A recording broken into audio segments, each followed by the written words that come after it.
Hello, my name is Kayla Parsons, and today I will be presenting my research. Lower food security status is associated with lower levels of intuitive eating in undergraduate students.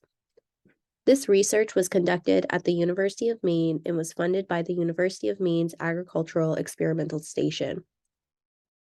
Intuitive eating is an anti-diet approach developed by two registered dietitians, Eileen Triboli and Elise Risch.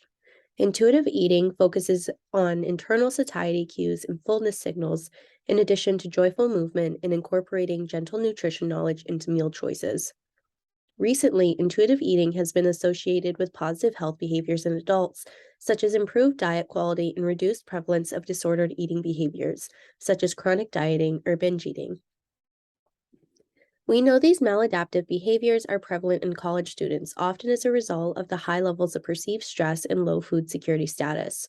Food security status is defined as consistent access to enough food for an active, healthy life. There is currently limited research that addresses the relationship between food security status, perceived stress, and intuitive eating. This cross-sectional design used convenient sampling to obtain participants from the University of Maine.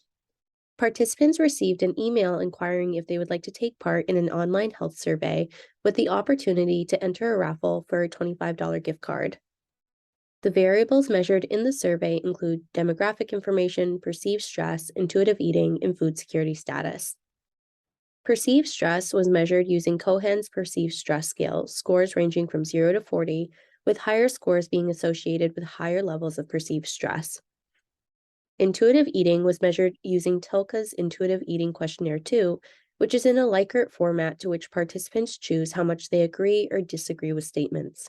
Scores range from 0 to 5, with higher scores indicating higher frequency of intuitive eating. Food security status was measured using the USDA's Adult Food Security Survey module.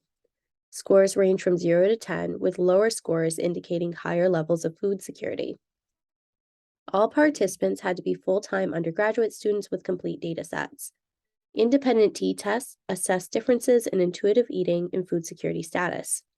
A MANOVA identified health behavior differences between food security statuses. The final sample consisted of 645 students with a response rate of 10.6%. Most of the sample was female and white, and participants were evenly distributed across grades. The key findings of this research was that students who experienced lower levels of food security status reported significantly lower rates of intuitive eating as compared to their peers with higher food security status. Also, significant differences existed in intuitive eating and perceived stress based on food security status. Based on these findings, in order to improve health outcomes in this population, future research should investigate the effects of a campus-based food assistance program that incorporates intuitive eating education and effective stress coping strategies. Thank you for your time, and feel free to reach out to me at kayla.l.parsons@maine.edu.